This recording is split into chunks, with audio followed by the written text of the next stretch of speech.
Un cordial saludo para todos nuestros amados hermanos y discípulos acá en Venezuela y en el mundo. Esta es la semana número 16 y hemos preparado una lección bien interesante que se titula Creciendo en la prisión. Nuestra base bíblica está en el libro de Efesios capítulo 4 y queremos tocar dos puntos principalmente. El primero tiene que ver con el crecimiento y el segundo tiene que ver con los presos en el Señor. Hablemos del crecimiento. Cuando investigamos acerca de lo que es crecer, encontramos que tiene que ver con un aumento, una expansión. El crecimiento es un estado de ensanchamiento donde se rompen los límites primarios, los límites que se tienen en algún momento y las estacas son ensanchadas, las cortinas de nuestra habitación son ensanchadas y pues Dios nos permite aumentar nuestros niveles, llegar a nuevos niveles, llegar a nuevas temporadas y llegar a nuevas dimensiones. Podemos crecer en esferas físicas, como por ejemplo cuando crecemos en tamaño, en estatura, cuando crecemos en conocimiento, cuando crecemos en nuestro aspecto intelectual, pero también se puede crecer en esferas emocionales, como cuando se crece en amor, en paz, en misericordia, en gracia. También podemos crecer en esferas espirituales, como cuando crecemos en unción, en autoridad, en poder, en capacidad de gobierno espiritual. El crecimiento es imperceptible. Tú no percibes, tú no te das cuenta cuando estás creciendo. El crecimiento es algo que no puedes medir, no puedes visualizar. Sucede de una manera inconsciente. Por eso es que necesariamente debemos estar siendo dotados, equipados y alimentados constantemente para que el crecimiento tenga una base sobre la cual sustentarse y pueda darse este proceso. Es imperceptible.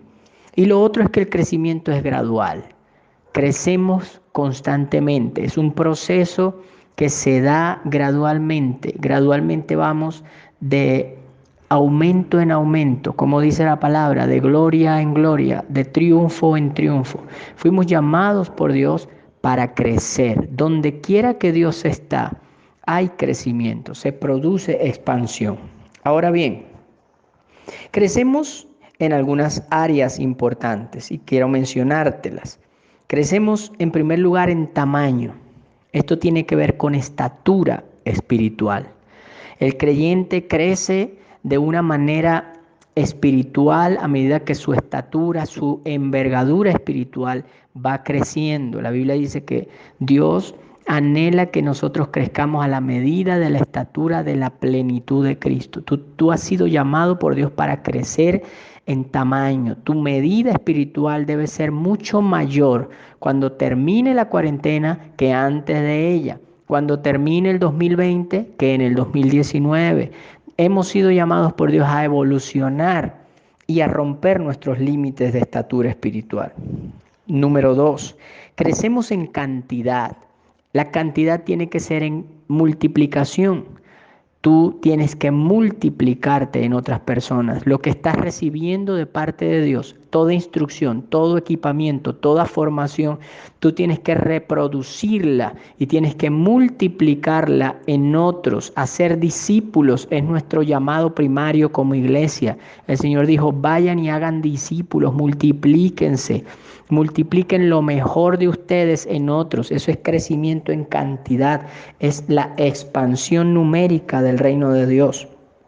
Número 3. Crecemos en intensidad. La intensidad es nuestra influencia, es nuestro poder, es nuestra unción. La intensidad es nuestra capacidad para asombrar a este mundo. Es la fuerza del Espíritu manifestada a través de nosotros. Y número 4, crecemos en importancia. La importancia es el valor que tú y yo tenemos. Es el valor que tienes ahora mismo, 4 minutos después de haber comenzado este audio. Todo el que lo está escuchando ha aumentado su valor porque estás adquiriendo una impartición y una transferencia espiritual.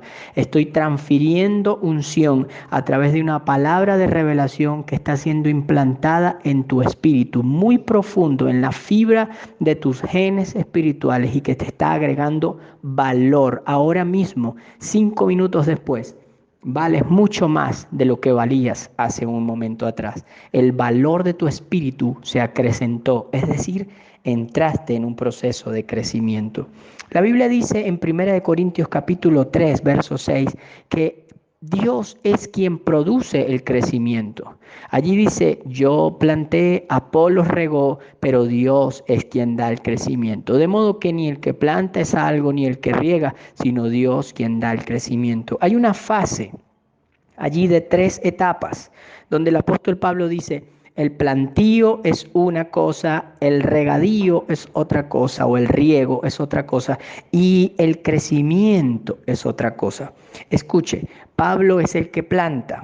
Plantar tiene que ver con sembrar, con evangelizar y con predicar. Todos nosotros pasamos por una fase en la cual Dios nos sembró de una palabra, alguien nos evangelizó, alguien nos dio una palabra de salvación, y esa prédica que recibimos, esa primera vez, ese primer abrazo de Dios, esa primera voz del Espíritu en nuestro corazón que nos quebrantó, que nos hizo llorar, que nos sanó el espíritu, eso trajo a nosotros una semilla que fue sembrada en nuestro espíritu. Pero esa semilla, si se quedaba allí, pues tarde o temprano iba a morir. El Señor habló en Mateo capítulo 13 que cuando la semilla cae en la tierra, está expuesta a distintos tipos de enemigos. Unos de los enemigos son las aves del cielo, que tipifican las fuerzas del mal que vienen a robar la semilla, a traer desánimo, a traer ahogo, apatía. Otros son los espinos, que son los afanes de este mundo que tratan de ahogar esa semilla. Otros son las piedras, los pedregales que cuando calienta el sol tratan de quemar esa semilla. Son los problemas, los procesos, las pruebas que desaniman al cristiano y que le hacen perder la fuerza de su fundamento en Dios. Pero cuando esa semilla es plantada, es necesario pasarla a la segunda fase del proceso, y tiene que ver con el riego. Regar es lo que hace que la semilla germine. Dice la Biblia, yo planté y Apolos regó. Apolos era un discípulo de la primera iglesia, era un hombre que se dedicaba a consolidar, a discipular. Él traía una palabra que fortalecía la semilla que ya había sido sembrada en el corazón de los creyentes. Regar significa sanar el corazón. Regar significa romper las ligaduras. Es un proceso de acompañamiento, es recibir la mentoría, el pastoreo, es establecer fundamentos en el corazón del creyente. Todos los que me están escuchando necesitan ser regados por Dios. Es un trabajo espiritual para el cual Dios ha asignado a ciertas personas. Es una unción muy particular de algunos creyentes. Algunos tienen unción para plantar, pero otros tenemos unción para regar. El riego es un trabajo laborioso, de paciencia, de constancia. Es un trabajo de visión espiritual. Tirar la semilla es un trabajo difícil, pero sencillo a la vez. Pero el riego es un trabajo que amerita constancia, fe, dedicación y visión. Todos están siendo consolidados, discipulados, sanados, acompañados, mentoreados por alguien que Dios puso en tu vida para ser esa muleta, ese cuidador espiritual, ese padre, ese mentor que te guía, que te ayuda, que te consolida en la vida. Y al final, en esta fase de 3 segmentos está el crecimiento. El crecimiento es el proceso donde llegas, alcanzas tu desarrollo, alcanzas tu madurez, logras expandirte y logras conquistar esas áreas que antes no podías conquistar. Entonces te das cuenta y miras atrás y dices, valió la pena el esfuerzo, valió la pena ser confrontado, valió la pena ser sanado, porque hoy en día puedo disfrutar de una vida sólida en el Señor, puedo tener una familia estable, puedo tener un matrimonio consolidado, Dios sanó mis heridas y ahora soy verdaderamente libre. Solo crece lo que está unido al cuerpo de Cristo. Solo permanece en aumento lo que está unido al Señor. Es por eso que lo segundo que quiero tocar en este momento es acerca de lo que el apóstol Pablo dice en Efesios 4. Dice, yo pues preso en el Señor, os ruego que andéis como es digno de la vocación con que fuisteis llamados. Escúchenme, queridos amigos y hermanos. El propósito de este tema es enseñarte que aunque estés en las prisiones de la vida, en las distintas situaciones donde te sientas estrecho, donde sientas que pareciera que no puedes avanzar y no puedes continuar, aún en esas situaciones más precarias, Dios espera que tú puedas crecer. Dios quiere que tú evoluciones y que tú puedas crecer. La Biblia menciona muchos tipos de prisiones. La Biblia dice que existen prisiones de oscuridad, donde reinan las tinieblas. Existen prisiones de maldad, donde algunas personas a veces nos meten y nos causan temores y angustias. Pero también existen prisiones que vienen de parte de Dios. La Biblia enseña que existen personas llamados los presos en el Señor. Estar preso en el Señor es estar cautivo de amor por su presencia. Estar preso en el Señor es seguir a Cristo aunque haya muchas cosas que sabes que no puedes seguir haciendo, que tienes que dejarlas, pero las dejas por amor al llamado que Él te ha hecho. Estar preso en el Señor representa seguir las convicciones, seguir una palabra profética de destino que Dios te dio, aunque tengas que darle la espalda a muchas cosas, aunque tengas que salir de tu zona de confort, aunque tengas que ser criticado o señalado, más valen tus convicciones y más vale el peso del amor que sientes por Él. Este tema está dedicado a todos aquellos que estamos presos en el Señor, aquellos que por causa de la palabra fuimos llevados al señalamiento, a la crítica, al vituperio, al escarnio público, aquellos que por causa de servir a Cristo fuimos dejados atrás por muchos, fuimos traicionados o vendidos. La Biblia dice que hubo muchos hombres que fueron llevados a la prisión por causa del amor a Cristo. Yo quiero mencionarte a José.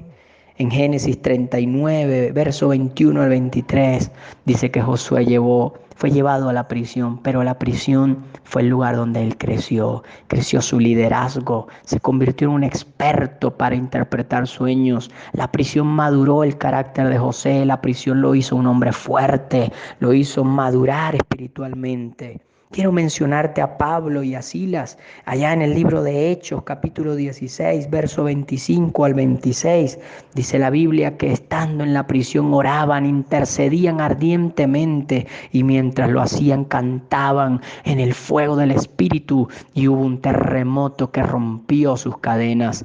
Ellos fueron gente que crecieron en adoración, crecieron en intercesión, estando presos en el Señor. Quiero hablarte de Juan, que en Apocalipsis capítulo 1, del 9 al 11, dice la Biblia que estaba en la isla de Patmos, que era una isla que servía como prisión para las personas de la antigüedad, allá en Roma, en la antigua Asia. Y dice la Biblia que Juan, en esa isla recóndita, muy apartada, recibió una investidura sobrenatural, fue ascendido por el Espíritu y aumentó su nivel de revelación y recibió la revelación del libro de Apocalipsis.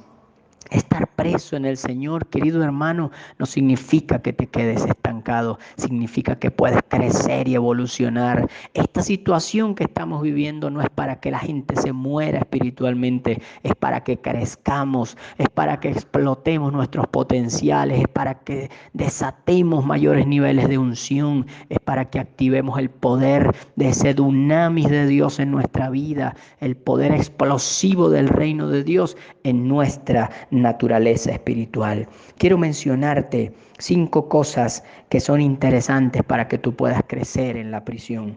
La primera de ellas es que debes andar como es digno del llamado de Dios. Efesios capítulo 4, verso 1 dice: te ruego que andes como es digno de la vocación con que fuiste llamado. Me preocupa mucho que hoy en día los creyentes no han entendido qué significa la vocación cristiana. Veo que hay muchas personas en el mundo que tienen profesiones y esas profesiones ameritan niveles de vocación, niveles de pasión, de entrega por el ejercicio de esa profesión. Un médico necesita tener una vocación de servicio, de entrega por los necesitados, por los enfermos. Un educador debe tener una pasión, una vocación por enseñar a los alumnos, paciencia, constancia para enseñar. Una persona que ejerza autoridad policial debe tener pasión por servir, por ser íntegro, por proteger y resguardar a la ciudadanía. Pero, ¿saben algo? El cristianismo tiene una crisis vocacional muy profunda en este tiempo. Los cristianos de hoy se han convertido en gente sin vocación. Hay muchas personas que dicen ser cristianos y su vocación es una vocación mediocre. No tenemos vocación para el llamado que Dios nos ha hecho. Necesitamos rescatar la vocación de nuestro llamado. Hablar como cristiano. Si tú dices que eres cristiano, debes comportarte como tal. Debes tener una identidad sana, una vida santa, un criterio puro de pensamiento. Debes ser diferente a la comunidad, diferente a la sociedad, porque en ti hay un sello apostólico, en ti hay una naturaleza profética. Eres diferente. Dios te ha permitido entrar en lugares donde otros no pueden entrar. Así que eres sal en ese lugar. Debes ser luz y sal, como dice la Biblia. Debe ser diferente. La vocación, debemos andar como es digno de nuestro llamado, llevar en alto el nombre del cristianismo. No te avergüences de ser hijo de Dios, porque ese es el mayor título que puede tener un ser humano. El segundo punto es que debemos soportarnos los unos a los otros. Dice Efesios 4:2, con toda humildad y mansedumbre, soportándoos con paciencia los unos a los otros en amor. Soportarnos los unos a los otros. Yo sé que tal vez tienes que soportar a muchas personas que te rodean. Hay mucha gente que probablemente son cargas para ti, pero ¿te has preguntado alguna vez cuánta gente tendrá que soportarte a ti?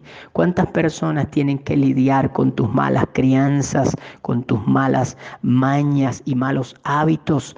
¿Cuántas personas tienen que lidiar con tus pataletas y tus situaciones allí carnales y esos momentos en los que estás de mal humor y bates las cosas y no toleras que te hablen? Muchas personas tienen que soportarte, así que debes empezar a soportarlos a ellos también.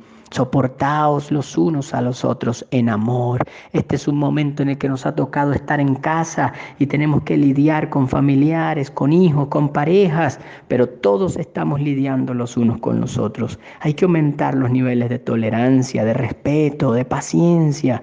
Hay que ser cuerdos en medio de un mundo donde hay tanto loco en la calle, tanto loco en la carretera. Tenemos que ser cuerdos, amados hermanos. El tercer punto es que debemos estar unidos en espíritu. Si quieres crecer en la prisión, debes desarrollar la unción de la unidad en espíritu. Verso 3 de Efesios 4 dice: solícitos en guardar la unidad del espíritu en el vínculo de la paz. Muchas relaciones no funcionan. Muchas personas que se unen a la larga se dividen. ¿Y sabes por qué? Porque esa unidad no es una unidad que nace en el Espíritu Santo. Es una unidad que no fue aprobada por Dios. Cuando leemos Génesis capítulo 11, dice que el hombre se unió para levantar una torre que llegara hasta el cielo. Es la historia de la Torre de Babel. Ellos tenían criterios de unidad basados en la carne, basados en ideologías humanas. Ellos estaban basados en criterios. Había un desafío contra Dios. Era un proceso ilegal, ilegítimo de unidad. Y Dios miró desde los cielos y dijo: he aquí el pueblo es uno. La gente se ha unido para desafiarme. Descendamos y confundamos sus lenguas. Yo les voy a decir una cosa. Si la unidad de ellos hubiera sido en el Espíritu, el primero que hubiera aprobado esa construcción, esa mega construcción, hubiera sido el Dios del cielo. Pero Dios descendió y estableció un rompimiento. Hay muchas personas que pensaban que podían llegar lejos con uniones, con alianzas que no fueron aprobadas por Dios, y tarde o temprano eso se cae. Necesitamos desarrollar uniones que sean en el Espíritu, uniones legales, aprobadas por el cielo. Qué bonito sería que la iglesia del Señor se pudiera unir en el Espíritu, que no nos unan compromisos, que no nos unan fachadas, que no nos unan solo actividades, que no seamos gente activista solamente y que andemos con personas o nos sentemos en mesas a hablar solamente de cuestiones superficiales, plásticas, sino que nuestro nivel de unidad sea sincero, sea de entrega, sea sacrificial, sea unidad en el Espíritu, que podamos entregarnos como Cristo se entregó por nosotros como iglesia. Qué bonito sería que la iglesia de hoy rompiera las denominaciones y no nos separaran nombres, no nos separaran criterios humanos, sino que nos uniera la fibra que nos debe unir: un mismo Dios, un mismo bautismo, una misma palabra, un mismo Espíritu. El cuarto punto para crecer en la prisión es que debemos estar unidos en fe y conocimiento. Verso 13 dice: hasta que todos lleguemos a la unidad de la fe y del conocimiento del Hijo de Dios. Escúchenme, si tú estás unido en el Espíritu, entonces estarás unido en fe. La fe tiene que ver con convicciones, con criterios de pensamiento. Es el ideal por el cual darías la vida. Yo te pregunto, ¿estás tú sentado al lado de personas que piensan igual que tú? ¿Estás relacionándote con gente a la que lo mueve la misma pasión que a ti? Qué bueno es cuando nos podemos sentar a tomarnos un café y dialogar con gente que piensa igual que nosotros, con gente que lucha por un ideal que es tu misma pasión. Qué bueno es cuando te sientas con gente que quiere defender los derechos de la niñez igual que tú, los derechos de la mujer maltratada, los derechos del pobre, del menesteroso, de aquel que sufre, de aquellos en los que nadie piensa. Pero cuando te encuentras a alguien que también se duele con el dolor del pobre, con el dolor del desvalido, con aquel que no puede hablar, con aquel que no puede andar, entonces tú te sientes unido en fe, unido en propósito y en convicción. Para crecer en la prisión necesitamos dejar la inmadurez. En quinto lugar, el verso 14 dice: ya no seamos niños fluctuantes, llevados por doquiera de todo viento de doctrina. Queridos oyentes, quiero cerrar esta reflexión de esta semana diciéndoles: ya es tiempo de dejar las inmadureces de nuestra vida. Es tiempo de dejarlo de niños. Es tiempo de dejar de ser fluctuantes, de ser arrastrados por emociones. Hoy eres cristiano, mañana eres inmundano. Hoy eres amable, mañana eres una persona tosca, una persona maltratadora. Hoy estás de pie, mañana estás caído. Hoy amas, mañana aborreces. Es tiempo de dejar las fluctuaciones de la vida. Dios está buscando gente madura, gente estable, gente en la cual depositar su herencia. Dios quiere que ya te detengas y dejes lo que era de niño. Como dice Pablo en una de sus cartas: cuando era niño pensaba como niño, hablaba como niño, actuaba como niño, pero cuando fui hombre dejé lo que era de niño. Es tiempo de que seamos gente madura en el Señor. gente que crezca, gente que evolucione y que llegue ya al conocimiento verdadero y legítimo de la palabra de Dios, gente que viva lo que sabe. No vas a impresionar a Dios con lo mucho que sepas de la palabra, vas a impresionar a Dios con lo que vivas de ella. Así que para todos los que están presos por todos estos principios, para todos los que aman a Dios más que a cualquier cosa y le han dicho, Señor, todo lo que me pidas lo daré por ti, todo lo que me pidas lo haré por ti, Señor. Para todos ellos, los que están en prisiones de amor, yo quiero darles esta palabra. Sigue adelante, no te detengas porque la gracia de Dios está sobre ti. Yo bendigo, Padre, la vida de los que me han escuchado, la vida de todos aquellos que están cautivos de amor, aquellos que a pesar de tener restricciones, de tener escasez o de tener pruebas en la vida, Señor, te aman más que a cualquier cosa. Yo bendigo sus vidas y declaro en el nombre de Jesús que tú les fortaleces. Envío esta palabra fuera de nuestras fronteras, fuera de nuestros límites, donde quiera que llegue este audio, Señor, a todos los hijos espirituales que están aquí y en otras ciudades, Dios. Yo te pido que tú les fortalezcas, que tú les ayudes, que tú les guíes y les ilumines para que ellos alcancen el crecimiento genuino, puedan crecer como José en la prisión, como Pablo y como Juan, en el nombre de nuestro Salvador Jesús. Amén. Amén.